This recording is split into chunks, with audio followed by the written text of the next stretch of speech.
민주통합당 선거대책위원회 산하 시민캠프 공동대표로 임명된 문성근 상임고문과 함께 본격화된 대선 정부에서의 문재인 후보의 선거 전략은 무엇인지, 그리고 야권 단일화에 대한 입장까지 이야기를 나눠보도록 하겠습니다. 안녕하십니까? 네, 안녕하세요. 반갑습니다. 네, 시민캠프의 공동대표가 되셨는데 네네. 시민캠프 좀 설명을 해주시죠. 네, 그 정권 교체를 희망하는, 원하는 많은 국민들이 계신데 이 국민들께서 같이 힘을 모을 수 있는 터전이 없습니다. 그래서 그 정당은 정당대로 움직이더라도 참여하는 시민들이 한꺼번에 모일 수 있는 운동장을 만들겠다는 거죠.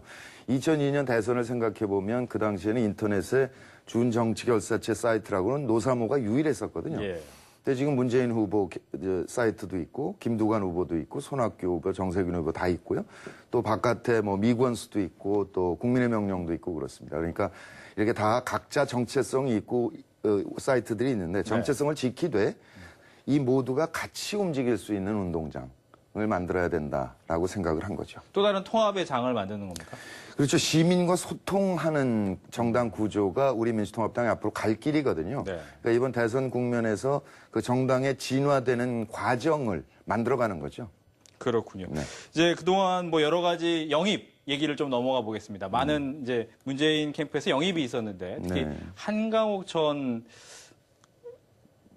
그 다른 곳으로 가셨죠. 네네. 그것 때문에 좀 얘기가 많았습니다. 그 부분에 대해서 좀 어떻게 생각하시는지 먼저 궁금합니다. 글쎄요, 뭐 개인적으로는 그분께 참 불행이다 이렇게 생각이 되지요. 뭐 물론 이제 민주통합당 지난 4월 총선 과정에서 공천에 대한 좀 불만이 있으셨을 수 있고요. 그런데 그때 이제 정통민주당을 만들어서 출마를 하셨었고, 그래서 국민들께서 어떤 평가를 일단 하셨던 거죠.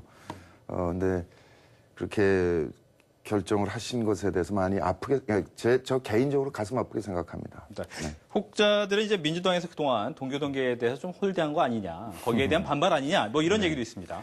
그 공천이라는 게 공천심사위원회에서 네. 그 규정과 절차를 만들어서 하죠. 공당이 뭐 이렇게 주먹국으로 하겠습니까? 그래서 예, 뭐 그렇게 생각하지는 않습니다. 네, 그랬는데 이제 오늘 보면 또 이제 권노갑 또 김옥두 전 의원이 바로 고문으로 영입되면서 또 동교동 끌어안는 모습 보여주는 거 아니냐, 이런 해석도 나오는데 그건 어떨까요?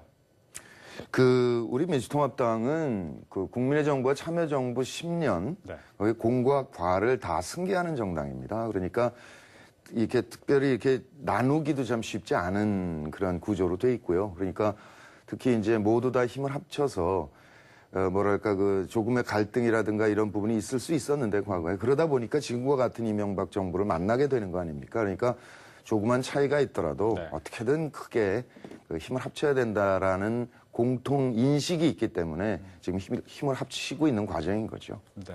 뭐 요즘 뭐 여야 막론하고 인적 쇄신론이 가장 큰 또 화두가 되고 있습니다. 문재인 후보 같은 경우는 용광로 선대위를 만들겠다 얘기를 하셨는데 어떻게 잘 되고 있는지.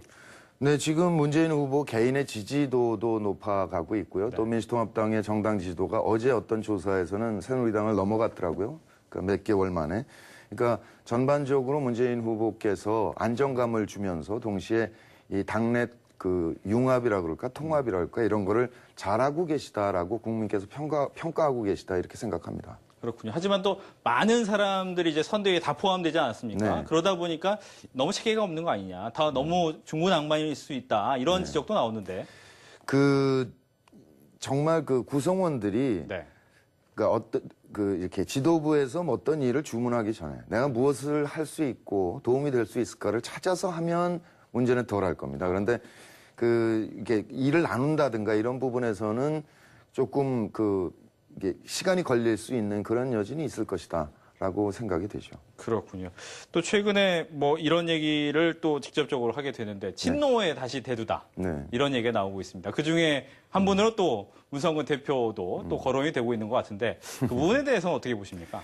일단 아까 말씀드렸다시피 민주정부 10년을 승계했기 때문에 친노의 범주를 어떻게 놓느냐 이게 불가능합니다. 물론 아주 좁게 보면 한 10% 될 수 있고요. 넓게 보면 한 70% 될 수 있고요. 그러니까 그 구분 자체가 의미가 없는 것이죠. 그러니까 저 자신도 모두 다 그러니까 혁신된 정당 안에 통합하자라는 운동을 했던 것이 저 자신이 친동교동계고 또 친노무현이고 이렇기 때문에 제가 그야말로 접착제가 될 수 있다라고 생각을 하고 움직였던 거거든요. 근데 지금 최근에 잠깐 뭐 언론에서 언급된 거는 이제 비서실 인선 갖고 얘기가 됐더라고요.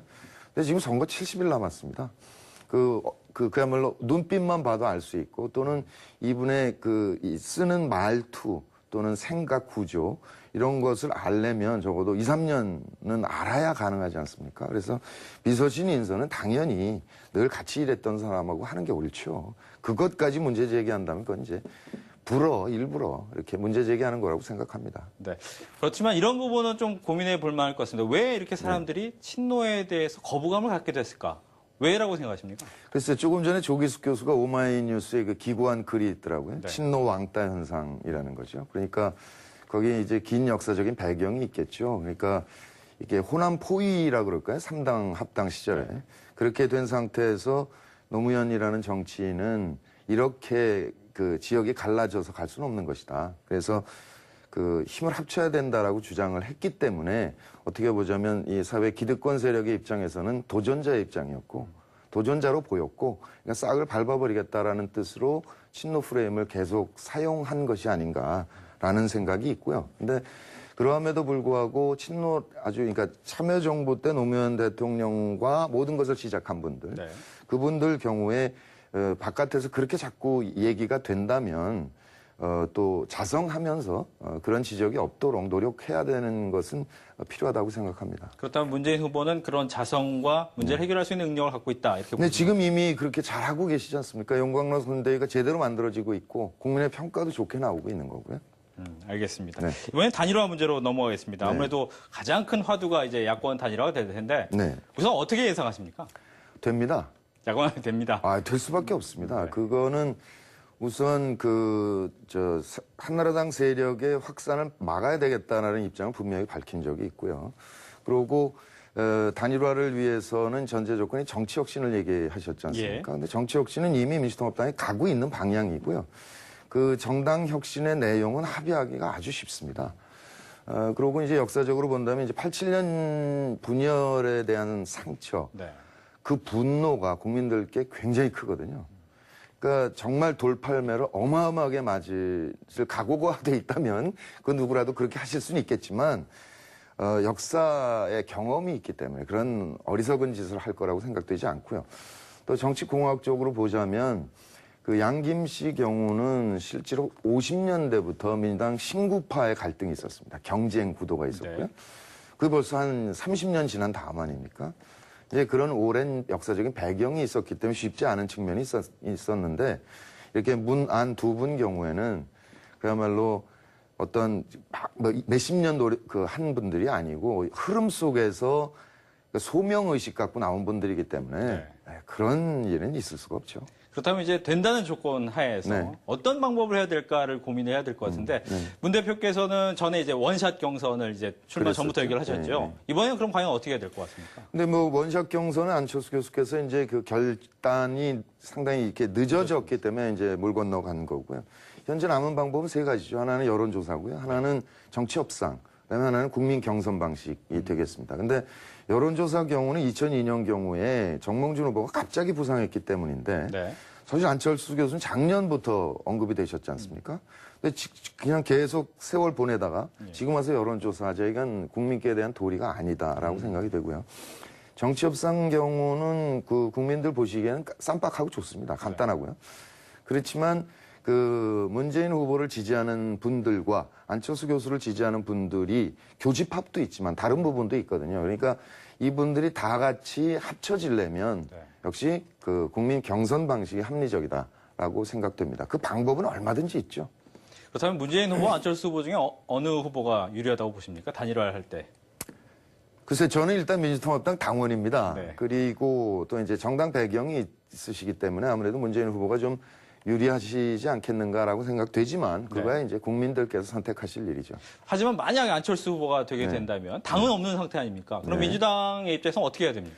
그것은 단일화의 절차에 들어갈 때 협의를 해서 만약에 안철수 교수가 후보가 되신다면 민주통합당과 안철수 교수를 지지하는 분들이 다 같이 모일 수 있는 정당의 후보자로 가야 된다는 것을 사전에 그 합의를 하고 단일화에 들어가야 된다고 생각합니다. 그러니까 정당 없이 하는 것은 정말 어려운 일이거든요. 네. 물론 뭐 정당 보조금 문제도 있지만 그것보다도 그야말로 훈련된 경험이 있는 투개표 참관인도 있어야 되고요. 또 245개 6개인가요? 지구당에서 이렇게 유세를 하는데 활동할 수 있는 분들, 이게 그냥 시민의 자원봉사자로 될 수 있는 게 아니거든요. 네. 그러니까 여러 가지 측면에서 그건 불가능한 일이다. 특히 안철수 교수를 이제 지지하고 있는 많은 분들께서 일단 정당 불신이 있기 때문에 이제 안철수 교수를 지지하는 측면이 있지 않습니까?